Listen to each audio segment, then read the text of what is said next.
やってんの。仲良しだよね。ペロペロタイプ。うん。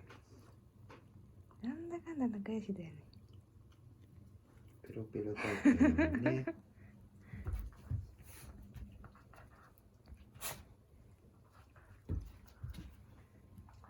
そのうち喧嘩に発展するんじ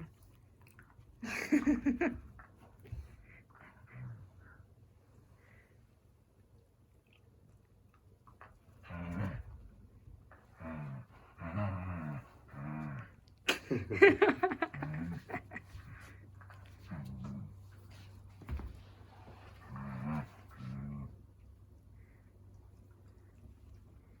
うん。終わったの？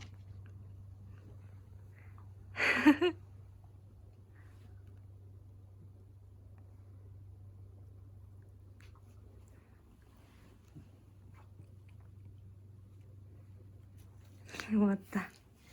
見てよかったね。